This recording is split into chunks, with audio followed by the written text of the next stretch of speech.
Hello everyone, कैसे हैं आप सब। होप सो आपकी जो सीटेट की एग्ज़ाम की प्रिपरेशन है वो बहुत अच्छी तरीके से चल रही होगी। तो ये जो हमारी पॉलिटिकल साइंस की सीरीज़ चल रही है क्लास 8th की, उसका आज हम चैप्टर नंबर 4 करेंगे। इससे पहले हम ऑलरेडी 3 चैप्टर्स को कंप्लीट कर चुके हैं और आज ही हम चैप्टर 4 करने वाले हैं। हमारी डेली मॉर्निंग में 11 बजे क्लास होती है। अगर आपने नहीं देखी है तो आप बाकी की क्लासेस भी देख सकते हैं और ज़्यादा से ज़्यादा आप इस वीडियो को शेयर करें, जिससे कि जो लोग सीटेट की प्रिपरेशन कर रहे हैं उनका जो बेस है एनसीईआरटी का वो स्ट्रॉन्ग हो सके। चलिए इस वीडियो को स्टार्ट करते हैं। आज का जो हमारा चैप्टर है वो है न्यायपालिका। अब न्यायपालिका क्या है? अखबार पर नज़र डालते ही आपको अपने देश भर की अदालतों द्वारा किए जा रहे कामों की झलक मिलने लगती है। लेकिन क्या आप बता सकते हैं कि हमें इन अदालतों की ज़रूरत क्यों पड़ती है? जैसे कि आपने चैप्टर 2 में पढ़ा है कि हमारे देश में कानून का शासन चलता है। इसका मतलब ये है कि जो जितने भी सभी कानून हैं वो लोगों पर समान रूप से लागू होते हैं। मतलब ऐसा नहीं है कि कोई अगर अमीर है तो उसके ऊपर ये लॉज नहीं काम करेंगे, गरीब है तो उसके लिए कानून है, ऐसा नहीं है। चाहे कोई अमीर है, चाहे गरीब है, चाहे पढ़ा लिखा है, चाहे अनपढ़ है, हर किसी के लिए कानून एक है। जब किसी कानून का उल्लंघन किया जाता है तो एक निश्चित प्रक्रिया प्रणाली अपनाई जाती है। मतलब एक पूरा प्रोसेस होता है। अगर कोई मतलब लॉ को फॉलो नहीं करता है तो उसके लिए एक पूरी प्रक्रिया अपनाई जाती है कि किस तरीके से उसे दंड देना है। कानून के शासन को लागू करने के लिए हमारे पास एक न्याय व्यवस्था है। इस व्यवस्था में बहुत सारी अदालतें हैं जहां नागरिक न्याय के लिए जा सकते हैं। सरकार का अंग होने के नाते न्यायपालिका भी भारतीय लोकतंत्र की व्यवस्था बनाए रखने में अहम भूमिका निभाती हैं। यह इस भूमिका को केवल इसलिए निभा पाती है क्योंकि यह स्वतंत्र है। अब स्वतंत्र न्यायपालिका क्या होती है ये भी आगे आप पढ़ेंगे। और आसपास की अदालत और नई दिल्ली में जो सर्वोच्च न्यायालय है उनके बीच में क्या संबंध है। तो ये जितने भी क्वेश्चंस हैं ये सब आपको जैसे जैसे आप आगे चैप्टर को कवर करेंगे आपको पता चलता जाएगा। अब यहाँ पर बात करते हैं न्यायपालिका की भूमिका। न्यायपालिका की क्या भूमिका होती है? इसमें आता है अदालतें बहुत सारे मुद्दों पर फैसले सुनाती हैं। वे यह तय कर सकती है कि शिक्षकों को विद्यार्थियों की पिटाई नहीं करनी चाहिए। वे राज्यों के बीच नदियों के पानी के बंटवारे पर फैसला दे सकती है। वे किसी अपराध के लिए लोगों को सजा दे सकती है। न्यायपालिका के कामों को मोटे तौर पर निम्नलिखित भागों में बांटा जा सकता है। अब हम इनको अलग अलग भागों में बांटकर देखते हैं कि कौन सा क्या करता है। इसमें पहला आता है विवादों का निपटारा। अब ये क्या है? जो न्यायिक व्यवस्था है वो नागरिक व सरकार के बीच में या दो राज्य सरकारों के बीच में, केंद्र व राज्य सरकार के बीच में जो पैदा होने वाले विवाद हैं उनको हल करता है। हल करने की जो क्रियाविधि है वो मुहैया कराता है। तो ये हो गया विवादों का निपटारा। मतलब इसमें क्या क्या पॉइंट डिस्कस करे जाते हैं? जो कि नागरिक एवं सरकार के बीच में कोई मैटर है या दो राज्य सरकारों के बीच में है या केंद्र व राज्य की सरकारों के बीच में जो भी विवाद है उनको हल करने की कार्यविधि को ये मुहैया कराता है। नेक्स्ट इसमें आ जाता है न्यायिक समीक्षा। अब ये क्या है? संविधान की व्याख्या का अधिकार मुख्य रूप से न्यायपालिका के पास ही होता है। इस नाते यदि न्यायपालिका को ऐसा लगता है कि संसद द्वारा पारित किया गया कोई कानून संविधान के आधारभूत ढांचे का उल्लंघन करता है तो वह उस कानून को रद्द कर सकती है। इसे न्यायिक समीक्षा कहा जाता है।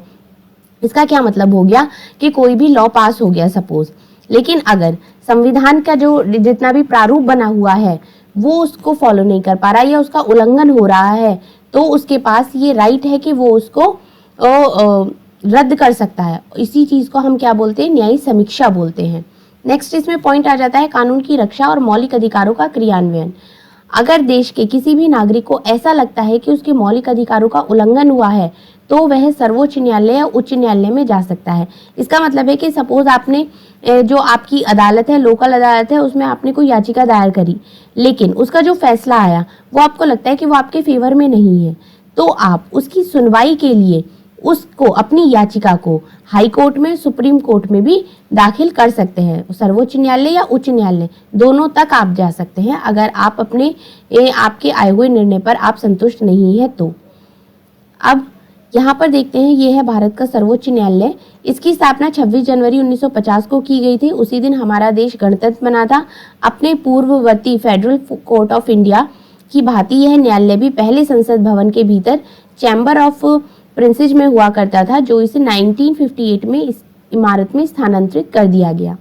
चलिए आगे देख लेते हैं स्वतंत्र न्यायपालिका क्या होती है? आपने पढ़ा था ना अभी स्वतंत्र न्यायपालिका। तो अब यहाँ पर हम जानेंगे कि ये स्वतंत्र न्यायपालिका क्या होती है। कल्पना कीजिए कि एक ताकतवर नेता ने आपके परिवार की जमीन पर कब्जा कर लिया।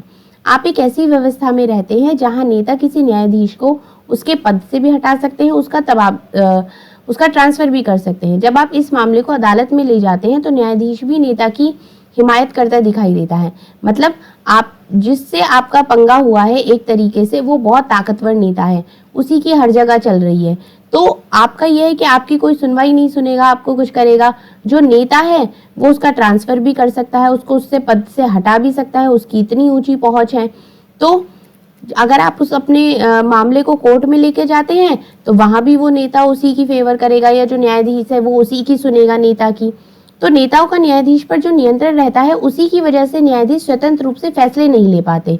मतलब वो उनके अंडर में ही आके फैसले लेंगे, प्रेशर में आके। स्वतंत्रता का यह अभाव न्यायाधीश को इस बात के लिए मजबूर कर देता है कि वह हमेशा नेता के पक्ष में ही फैसला सुनाएगा। हम ऐसे बहुत सारे किस्से जानते हैं जहां अमीर और ताकतवर लोगों ने न्यायिक प्रक्रिया को प्रभावित करने का प्रयास किया है, लेकिन भारतीय संविधान इस तरह की दखल अंदाजी को स्वीकार नहीं करता। इसलिए हमारे संविधान में न्यायपालिका को पूरी तरीके से स्वतंत्र रखा गया है। मतलब न्यायपालिका जो है वो किसी के भी प्रेशर में आके कोई भी निर्णय नहीं लेगा, वो पूर्ण रूप से स्वतंत्र है। इस स्वतंत्रता का एक पहलू है शक्तियों का बंटवारा। जैसा कि आपने पहले अध्याय में पढ़ा है कि हमारे संविधान का एक बुनियादी पहलू है। इसका मतलब यह है कि विधायिका, कार्यपालिका और सरकार की अन्य शाखाएं न्यायपालिका, ये तीन हो गई। पहली विधायिका हो गई, दूसरी कार्यपालिका, तीसरी न्यायपालिका के काम में कोई दखल अंदाजी नहीं देगा। मतलब ये तीनों भी आपस में एक दूसरे में इंटरफेयर नहीं कर सकती। अदालतें सरकार के अधीन नहीं है, ना ही वे सरकार की ओर से काम कर सकती है।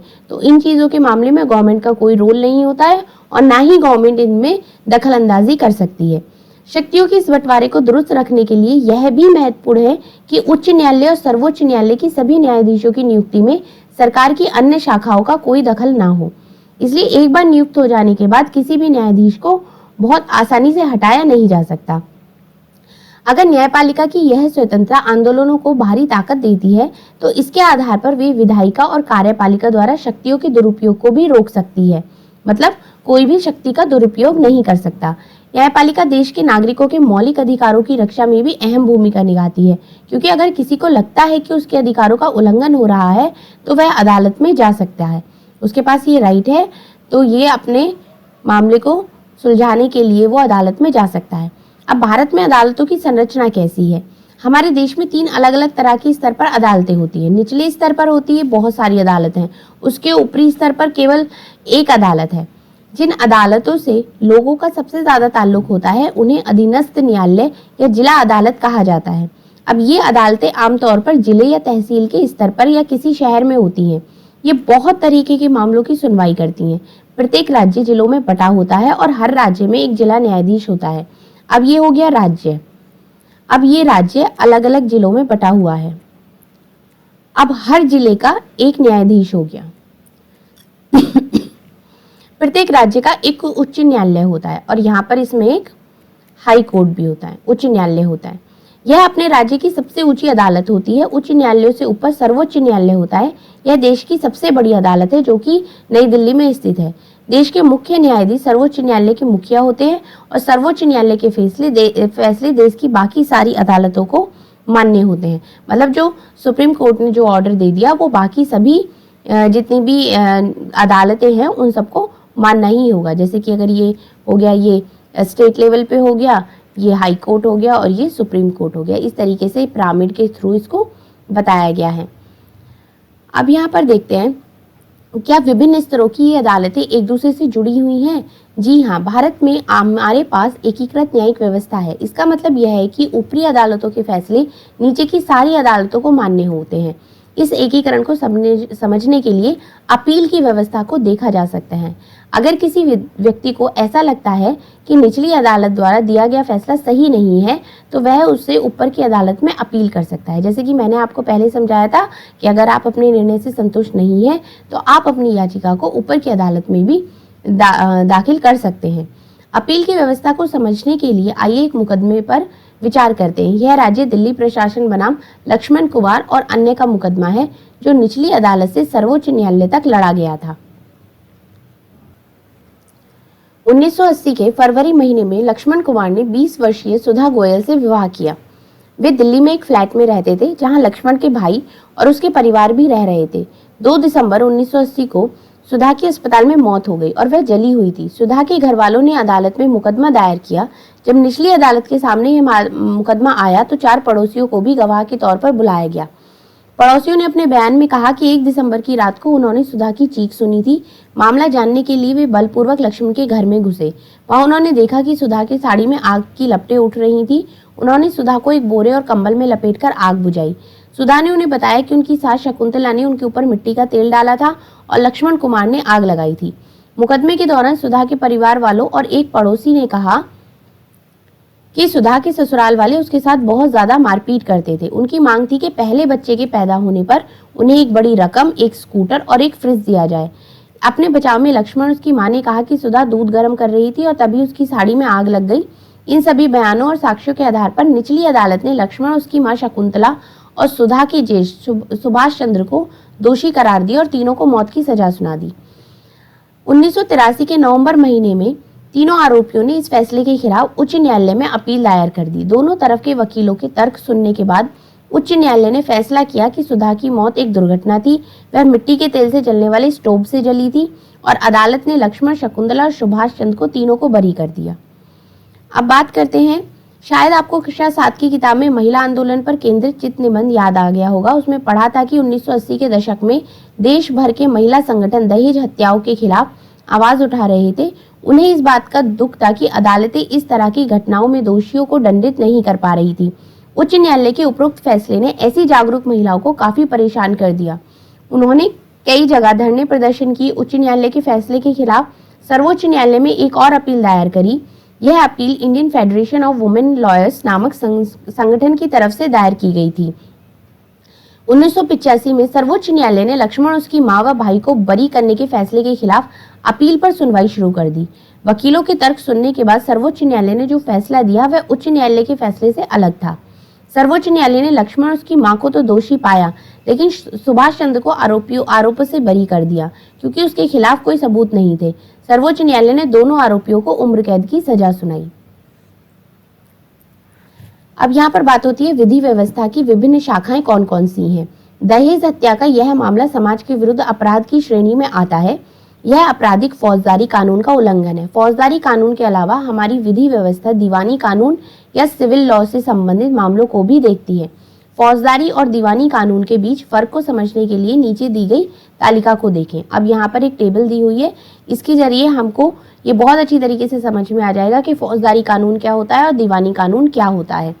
फौजदारी कानून में क्या होता है कि ये एक ऐसे व्यवहार या क्रियाओं से संबंधित है जिन्हें कानून में अपराध माना गया है। उदाहरण के लिए चोरी, दहेज के लिए औरतों को तंग करना, हत्या आदि। ये किस में आता है? फौजदारी कानून में आता है। और अगर हम बात करें कि जमीन की बिक्री, चीजों की खरीदारी, किराया, तलाक आदि से संबंधित जितने भी विवाद हैं वो किस में आते हैं? वो दीवानी कानून में आते हैं।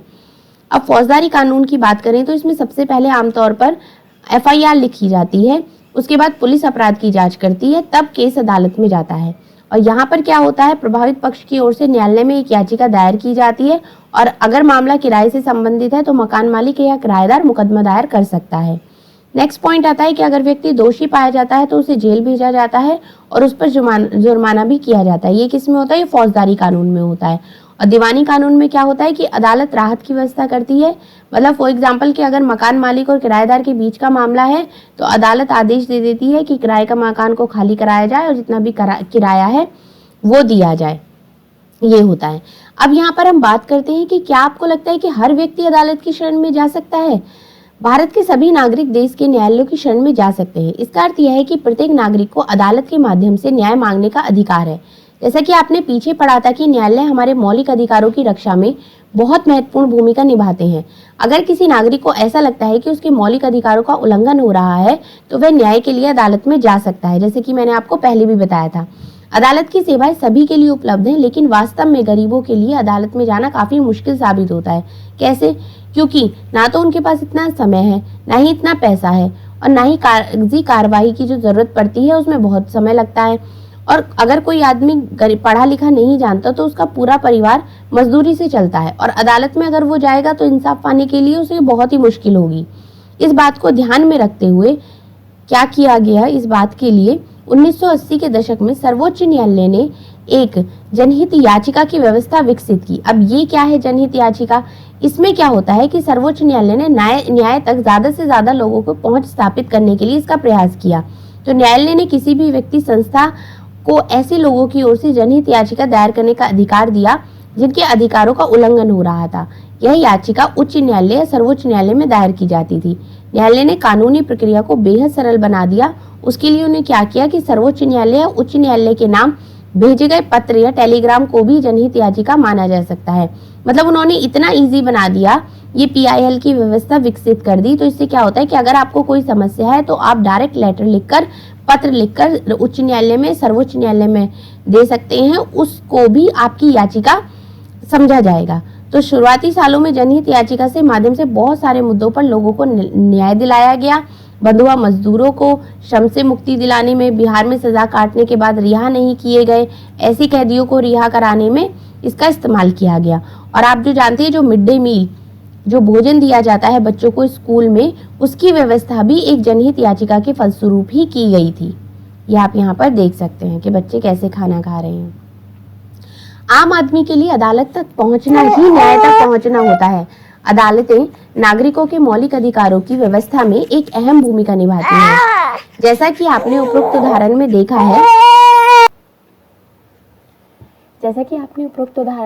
है कि अदालत ने ही संविधान के अनुच्छेद 21 की व्याख्या करने के बाद यह कहा था कि जीवन के अधिकार में भोजन का अधिकार भी शामिल है। इसलिए अदालत ने राज्य को आदेश दिए कि वह दोपहर के भोजन की योजना, मिड डे मील सहित सभी लोगों को भोजन कराने के लिए आवश्यक कदम उठाए। लेकिन अदालत के कुछ फैसले ऐसे भी रहे हैं जिन्हें आम आदमी के लिए नुकसानदेह मानते हैं। उदाहरण के लिए गरीबों के आवास अधिकार जैसे कि मुद्दों पर काम करने वाले कार्यकर्ताओं का मानना है कि बस्ती झुग्गी झोपड़ियों को बेदखल करने के बारे में अदालत द्वारा दिए गए हाल के फैसले पुराने फैसलों के विरुद्ध है। मतलब हाल के फैसलों में झुग्गी वासियों की शहर में घुसपैठी की तरह देखा जा रहा है।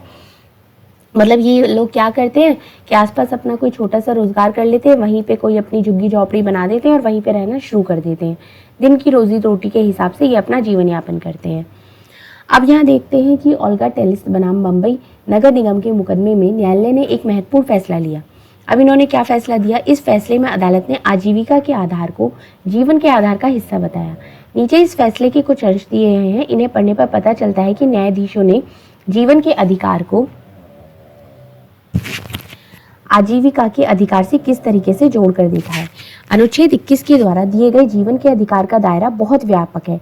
जीवन का मतलब केवल जैविक अस्तित्व बनाए रखने से कहीं ज्यादा होता है। इसका मतलब केवल यह नहीं है कि कानून के द्वारा तय की गई प्रक्रिया जैसे कि मृत्युदंड देने और उसे लागू करने के अलावा किसी तरीके से किसी की जान नहीं ली जा सकती। जीवन के अधिकार का यह एक आयाम है। इस अधिकार का इतना ही महत्वपूर्ण पहलू आजीविका का अधिकार भी है, क्योंकि कोई भी व्यक्ति जीने के साधनों यानी आजीविका के बिना जीवित नहीं रह सकता। मतलब हर किसी को बेसिक नीड तो चाहिए ही चाहिए।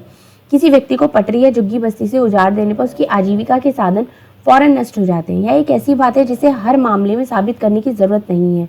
प्रस्तुत मामले में आनुभाविक साक्ष्यों से यह सिद्ध हो जाता है कि याचिकाकर्ता झुग्गी और पटरियों पर रहते हैं, क्योंकि वे शहर में छोटे मोटे काम धंधे में लगे रहते हैं और उनके पास रहने की कोई जगह नहीं होती है, तो वो वहीं पर किसी पटरी पर झुग्गियां लगाकर रहने लगते हैं। इसी में उनकी पटरी या झुग्गियों से हटा दिया जाए तो उनका रोजगार भी खत्म हो जाएगा।